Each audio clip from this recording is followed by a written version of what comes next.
Innal hamdalillah nahmaduhu wa nasta'inuhu wa nastaghfiruh wa na'udzu billahi min syururi anfusina wa min sayyiati a'malina. May yahdihillahu fala mudhillalah wa may yudlil fala hadiyalah. Asyhadu an la ilaha illallah wahdahu la syarikalah wa asyhadu anna Muhammadan abduhu wa rasuluh, amma ba'd. A'udzu billahi minasyaitonir rajim. Ya ayyuhalladzina amanu kutiba 'alaikumus shiyam kama kutiba 'alal ladzina min qablikum la'allakum tattaqun. Al-ayah, amma ba'd. Hadirin jamaah Persis TV yang dirahmati oleh Allah Subhanahu wa taala.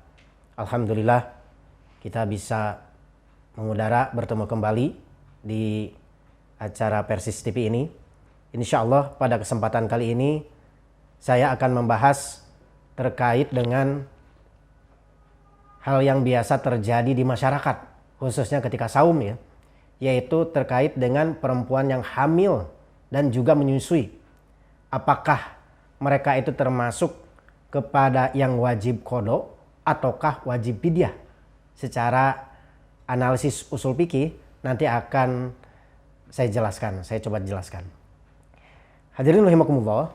Nah ini terkait dengan ayat yang disitir tadi, ya ayyuhalladzina amanu, hai orang-orang yang beriman. Di sini tentu saja yang disuruh oleh Allah Subhanahu wa taala itu adalah orang-orang yang beriman. Otomatis ketika berbicara tentang orang-orang yang beriman, maka di sini dikecualikan yang pertama adalah orang kafir. Nah, orang kafir berarti itu bukan mukallaf saum ya, karena yang disuruh itu adalah orang-orang yang beriman. Nah, kewajiban orang kafir itu hanya satu saja sebetulnya, yaitu beriman kepada Allah ya, mengucapkan syahadat. Makanya syahadat itu menjadi rukun Islam yang pertama. Baru ketika seorang itu sudah menjadi seorang muslim, maka muncul kewajiban-kewajiban lainnya.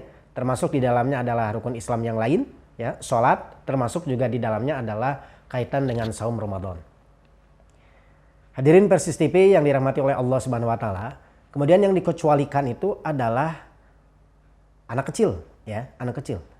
Anak kecil ini belum ada kewajiban saum, bukan sebagai mukallaf saum, ya. Jadi kalaupun anak kecil itu saum, maka saumnya tersebut itu belum berpahala bagi dia. Tapi berpahala bagi orang tuanya, ya. Berpahala bagi orang tuanya. Kenapa? Karena orang tuanya bisa mendidik anak ya, itu menjadi anak yang soleh sehingga bisa belajar berpuasa ya. Apalagi misalkan berpuasanya bisa sampai tamat ya. Minimal itu menghindari atau menahan al-imsak ya, itu anil akli wasyurbi, yaitu dari makan dan minum, kemudian juga dari jima ya. Hadirin sobat Persis TV yang dirahmati oleh Allah Subhanahu wa taala. Nah, kemudian yang dikecualikan lagi itu adalah orang gila ya, gitu. Jadi orang yang memang terganggu akalnya. Orang yang terganggu akalnya atau orang gila, walaupun dia itu berpuasa, maka puasanya itu tidak menjadi pahala bagi dia. Ya, karena memang bukan sebagai mukallaf saum. Sehingga bisa disimpulkan bahwa mukallaf saum itu adalah tentu saja sebagai seorang muslim ya, muslim atau muslimah, laki-laki ataupun perempuan. Kemudian yang kedua itu berakal ya. Kemudian yang ketiga itu adalah balig ya, balig, berakal, kemudian dalam keadaan muslim ya, baik itu laki-laki ataupun perempuan. Ya ayyuhalladzina amanu, hai orang-orang yang beriman. Hadirin rahimakumullah. Maka di sini secara analisis usul fikih, secara analisis mukallaf, maka secara asal perempuan yang menyusui ya, hamil dan juga menyusui, ini secara asal adalah masuk dalam kategori azimah ya, mukallaf masuk dalam kategori azimah, yaitu ketetapan dari Allah dan Rasulnya, ketetapan syariat ya, yang ditentukan kepada si mukallaf ya, ketentuan awal itu, ketentuan awal. Hadirin jamaah Persis TV yang dirahmati oleh Allah Subhanahu wa taala. Nah, kemudian apa yang diwajibkannya itu adalah kutiba alaikumus syiyam, yaitu diwajibkan atas kamu itu asyam, yaitu saum. Ya, tentu saja maksud di sini adalah bukan semua saum ya, tapi maksudnya itu adalah saum Ramadan. Dijelaskan oleh ayat selanjutnya, ayyamam ma'dudat. Pada hari-hari di mana hari-hari tersebut itu ditentukan. Maksudnya itu adalah pada bulan Ramadan. Kemudian dijelaskan juga pada ayat selanjutnya, syahrul Ramadan alladzi unzila fihil Qur'an. Syahrul Ramadan, ini bulan Ramadan. Nah, ini jadi maksudnya ayyam ma'dudat kutiba alaikumusiyam, kaitan dengan masalah waktu, itu maksudnya adalah kaitan dengan saum Ramadan. Kutiba alaikumusiyam. Sebagaimana kita ketahui bahwa kaitan dengan saum itu ada saum yang wajib, kemudian ada saum yang sunat. Nah, saum yang wajib itu yang dimaksud dalam ayat ini itu adalah saum Ramadan tentu saja. Saum yang wajib lainnya itu adalah ada saum kifarat. Kemudian juga ada saum nazar, ya. Kemudian satu lagi itu adalah ada saum qada, ya, saum qada. Nah, ini saum yang wajib. Adapun yang saum yang sunnah, wah ini sangat banyak ya, gitu. Tidak perlu disebutkan satu persatu. Ya, diantaranya misalkan seperti Senin Kamis misalkan. Kemudian juga bisa juga kaitan dengan Ayamul Bid, ya. Kemudian juga kaitan dengan Tasu'a Asyura dan juga saum-saum yang lainnya. Hadirin jamaah Persis TV yang dirahmati oleh Allah Subhanahu wa taala. Nah, kutiba alaikumusiyam kama kutiba alal ladzina min qablikum la'allakum tattaqun. Sebagaimana bahwa saum ini itu sudah menjadi syariat, ya, bagi kaum-kaum sebelum Nabi Muhammad. Jadi memang kaitan dengan pensyariatan saum ini itu bukan khusus pada zaman Nabi Muhammad saja, ya, tapi juga berkesinambungan dengan nabi-nabi sebelum Nabi Muhammad yang menjadi syariat Allah Subhanahu wa taala. La'allakum tattaqun.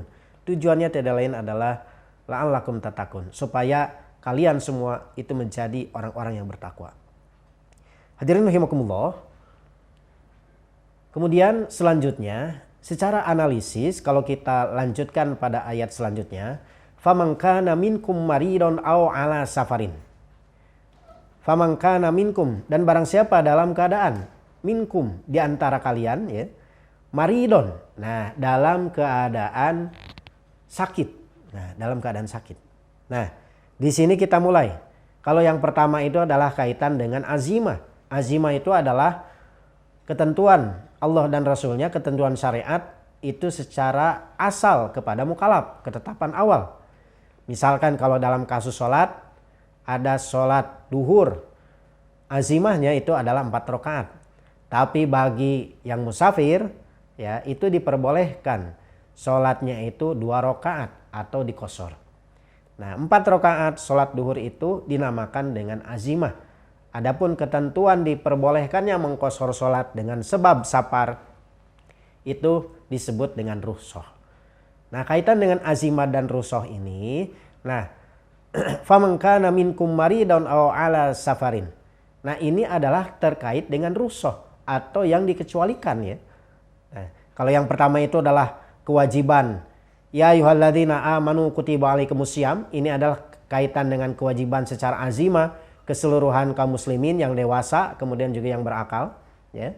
Nah, kemudian ini adalah kaitan bahwa dalam Islam itu sangat memperhatikan kaitan dengan kondisi manusia, termasuk ketika melaksanakan syariat. Ada kalanya mampu melaksanakan syariat, ada kalanya juga dalam keadaan kesulitan. Nah, di sini ada pengecualian. Faman kana minkum maridun. Barang siapa yang diantara kalian itu dalam keadaan sakit.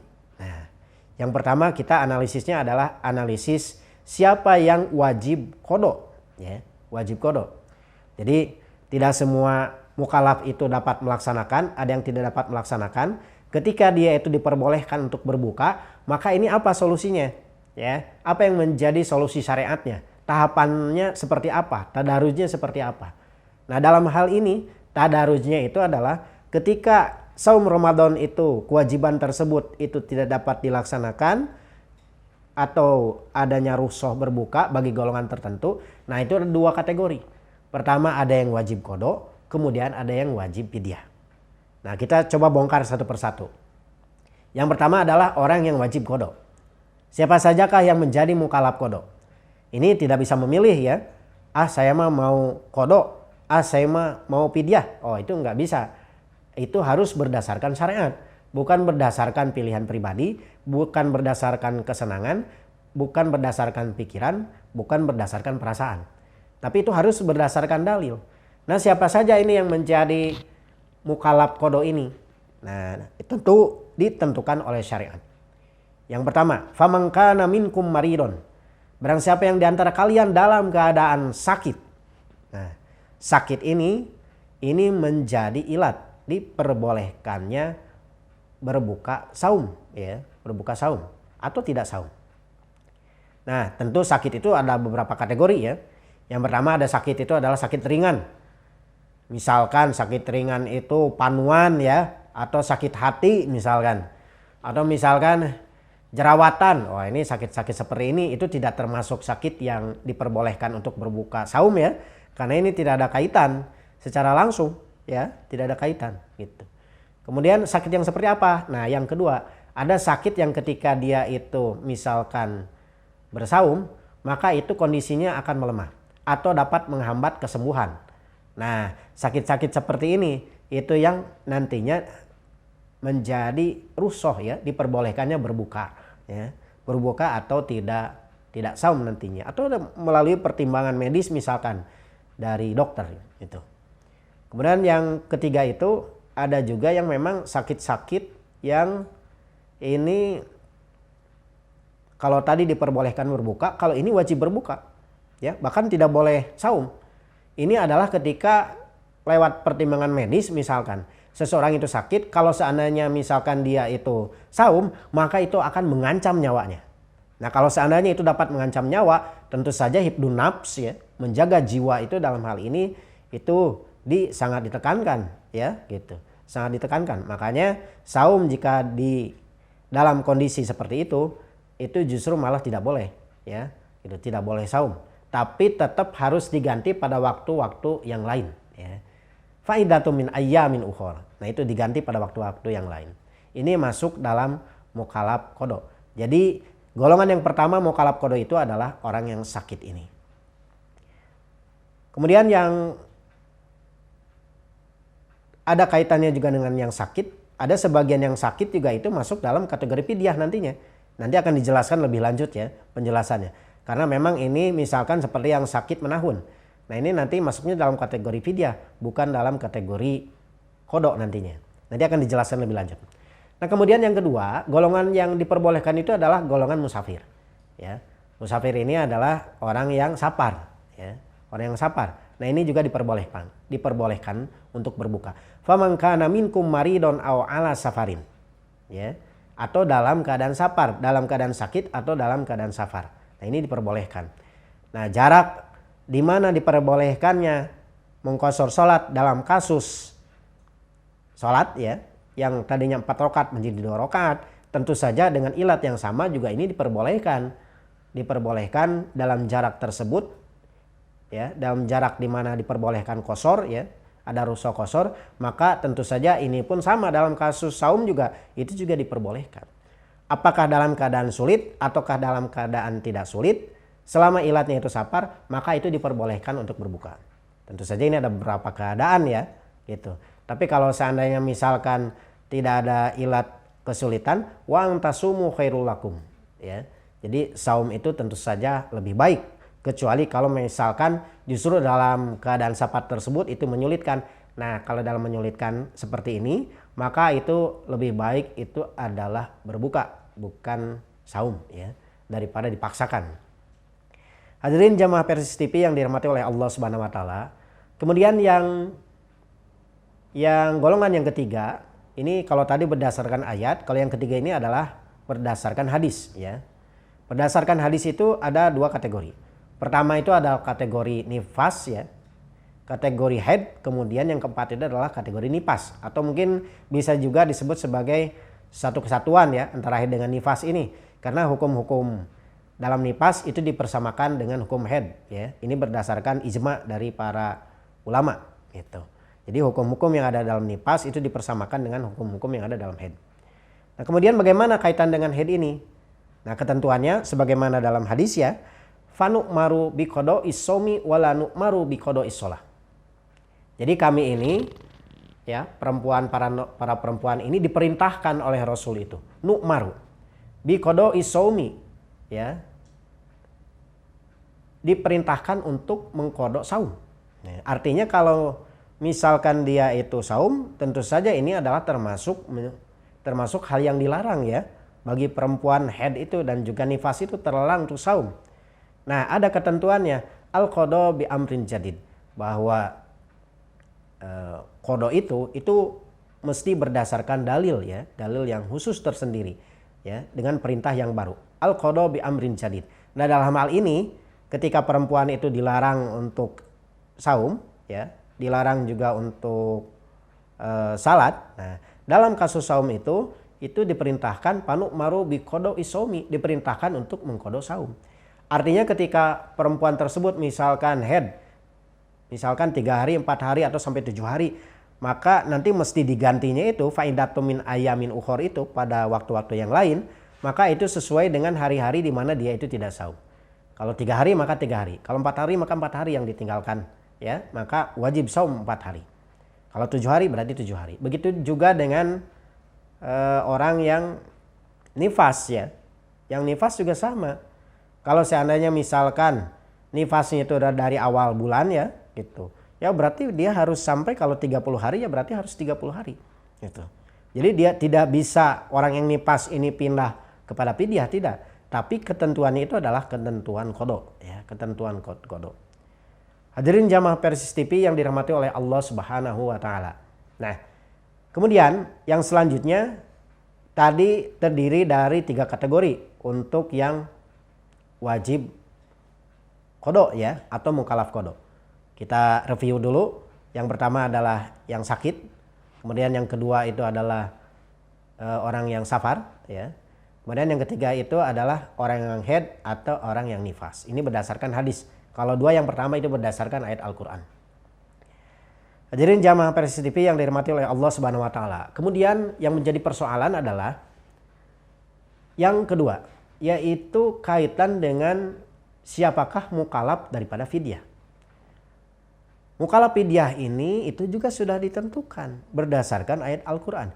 Wa 'alal ladzina yutiqunahu fidyatun ta'amu miskin. Ya. Wa 'alal ladzina yutiqunahu ya, dan bagi orang-orang yang berat ya atau tidak mampu melaksanakan saum itu, maka kewajibannya itu bukan qada tapi fidyah ya, fidyatun ta'amu miskin ya gitu. Jadi kewajibannya itu adalah fidyah ya, bukan qada. Apa? Yaitu memberi makan fakir miskin ya sebanyak 1 kali makan ya gitu ukurannya itu. Hadirin jamaah Persis TV yang dirahmati oleh Allah Subhanahu wa taala. Nah, di sini ini adalah kategori orang-orang yang tidak mampu saum. Nah, atau orang yang berat atau tidak mampu saum ini itu biasanya ada beberapa kategori ya. Yang pertama itu adalah biasanya itu adalah para orang tua ya. Para orang tua yang memang sudah tidak kuat lagi. Orang tua pun sebetulnya secara azimah kalau dia kuat saum, maka pada asalnya dia itu wajib saum.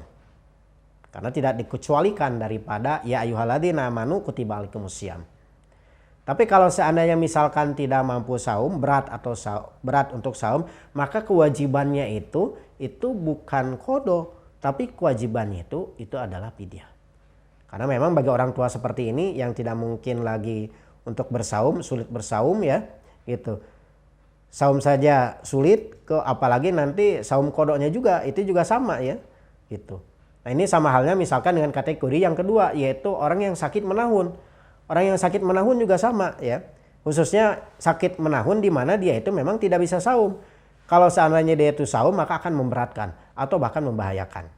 Nah, dalam kasus seperti ini, orang yang sakit seperti ini, yang menahun, yang sampai tidak dapat saum ini sepanjang tahun, maka masuknya walaupun dia itu sakit, masuknya bukan dalam kategori qada, tapi dalam kategori fidyah. Itu, kategori fidyah. Ya, ini dibayarnya ya memang diutamakan tentu saja pada bulan Ramadan ya, dimana walaupun boleh juga di luar Ramadan juga, tapi seutama-utamanya itu ya karena ini terkait dengan hak masakin, itu sebisa mungkin memang dilaksanakan pada bulan Ramadan juga kaitan dengan fidyah ini untuk dibayarkan ya sejauh berapa hari saum yang ditinggalkan. Hadirin jamaah Persis TV yang dirahmati oleh Allah Subhanahu wa taala. Nah, kemudian kita masuk kepada perempuan yang hamil dan menyusui. Nah, ini bagaimana hamil yang menyusui ini? Ini masuk kategori yang mana? Apakah sebagai mukallaf qada ataukah sebagai mukallaf fidyah? Nah, kalau kita analisis baik itu berdasarkan hadis-hadis Nabi, berdasarkan ayat-ayat Al-Qur'an, kalau kita istiqra ya, kita meneliti ya, kita maudu'ikan, kita kumpulkan ayat-ayat dan hadis-hadis tersebut, maka ternyata tidak akan terlepas daripada ilat-ilat yang tadi ya. Ilat-ilat apa saja bagi mukallaf qada itu yang pertama adalah orang yang sakit, kemudian yang kedua itu adalah musafir, kemudian yang ketiga itu adalah orang yang terkategori perempuan yang terkategori haid atau nifas ya, haid atau nifas. Nah, kemudian bagi yang mukallaf fidyah itu bagi orang yang tidak mampu saum, Nah, pertanyaannya, apakah ada ilat hamil menyusui secara tersendiri? Nah, kalau kita analisis di sini kaitan dengan hamil menyusui itu tidak ada ilat tersendiri ya, gitu. Tapi tergantung daripada ilat-ilat hukum yang ada, sebab-sebab hukum yang ada ya. Apakah misalkan masuk dalam kategori yang sakit? Apakah masuk dalam kategori ada kalanya orang yang hamil itu bisa jadi dalam keadaan musafir? Ada kalanya orang yang hamil menyusui itu juga dalam keadaan haid ya, atau nifas misalkan. Kemudian yang ketiga itu ada kalanya juga dalam keadaan ketidakmampuan untuk saum ya. Ketidakmampuan untuk saum. Makanya ini perlu tafsil. Tidak bisa sekarang kaitan dengan yang hamil menyusui kemudian dihukumi hanya salah satu saja. Oh, ini wajib qada, oh ini wajib fidyah. Nah, itu tidak berdasarkan dalil ya. Apalagi memilih berdasarkan perasaan atau semata-mata pikiran, tidak. Tapi mesti berdasarkan dalil. Nah, yang pertama, kaitan dengan perempuan hamil dan menyusui ini itu bukan sebagai ilat tersendiri. Kalau bukan sebagai ilat tersendiri, maka kewajibannya itu kembali kepada azimah ya. Azimah itu berarti pada asalnya perempuan yang hamil dan menyusui pada asalnya itu adalah wajib saum ya. Tidak akan terlepas daripada ayat ya ayyuhalladzina amanu, termasuk orang yang diseru sebagai subjek hukum, sebagai mukallaf. Termasuk juga paman syahida minkumus syahra falyasum. Barang siapa yang hadir ya, menyaksikan hidup pada waktu bulan Ramadan ya, maka falyasum, hendaklah dia itu saum. Nah, saum di sini tentu saja semuanya ya, kaitan dengan muslim berakal dan juga baligh tadi. Termasuk juga di dalamnya perempuan yang hamil dan menyusui, kalau dia itu kuat saum, maka pada asalnya dia itu wajib saum ya, wajib saum. Nah, kemudian yang kedua, ada kalanya juga orang yang hamil menyusui itu ada kalanya juga dalam keadaan sakit. Nah, kalau orang yang hamil menyusui dalam keadaan sakit, maka itu ketika dia diperbolehkan untuk berbuka ya, dengan alasan sakit tadi, maka kewajibannya itu dia itu sebagai mukallaf qada, bukan sebagai mukallaf fidyah. Kenapa? Karena dia dalam keadaan sakit. Jadi ada kalanya orang yang hamil dan menyusui itu juga dalam keadaan sakit. Kemudian juga sekarang kategori yang ketiga, orang yang hamil menyusui dalam keadaan safar. Nah, orang yang hamil menyusui dalam keadaan safar kemudian diperbolehkan berbuka dengan sebab safarnya, maka ketika dia berbuka dia itu sebagai mukallaf qada, bukan mukallaf fidyah ya, bukan mukallaf fidyah gitu. Jadi nanti ketika dia tidak saum, kalau seandainya sebabnya itu karena safar, musafir, maka dia itu wajibnya itu adalah qada, bukan fidyah ya, bukan fidyah. Nah, kemudian juga bagaimana misalkan dalam keadaan menyusui juga dalam keadaan nifas ya, atau dalam keadaan haid atau dalam keadaan nifas. Nah, ini sering terjadi ya, apalagi ibu-ibu yang baru melahirkan itu biasanya satu sisi dalam keadaan nifas, di sisi yang lain juga dalam keadaan menyusui. Nah, ini bagaimana kasus seperti ini? Jangan bingung ya, kaitan dengan hamil dan menyusui itu bukan ilat tersendiri, tapi mengikuti ilat-ilat yang ada. Nah, mengikuti ilat-ilat yang ada, seandainya dia dalam keadaan haid atau dalam keadaan nifas, maka wajibnya itu sebagai mukallaf qada, bukan mukallaf fidyah. Ya, bukan mukallaf fidyah. Hadirin jamaah Persis TV yang dirahmati oleh Allah Subhanahu wa taala. Nah, kemudian bagaimana seandainya orang yang hamil menyusui ini kemudian khawatir ya terhadap dirinya atau khawatir terhadap janinnya ya. Misalkan dalam keadaan lemah ya. Misalkan baik itu terhadap diri atau janinnya, atau bagi beberapa perempuan misalkan beberapa ibu itu kalau misalkan dia saum itu anaknya jadi lemah. Kalaupun tidak lemah misalkan terkadang ASI-nya itu menjadi tidak keluar atau menjadi sedikit sehingga anak itu menjadi lemah. Nah, dalam kasus seperti ini bukan terkategori sebagai sakit ya, tapi terkategori sebagai mutik, terkategori sebagai orang yang tidak mampu saum.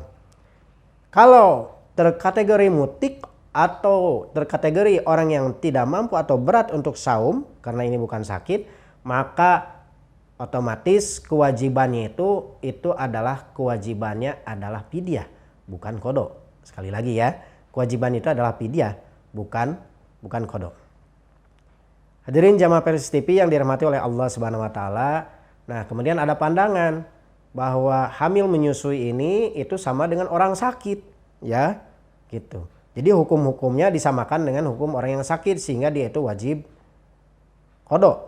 Nah, ini adalah pandangan yang saya pikir kurang kuat ya. Karena hamil ataupun orang yang menyusui, perempuan yang menyusui itu adalah bukan penyakit ya, gitu, bukan penyakit. Dan ada kalanya orang yang hamil dan menyusui itu kuat saum.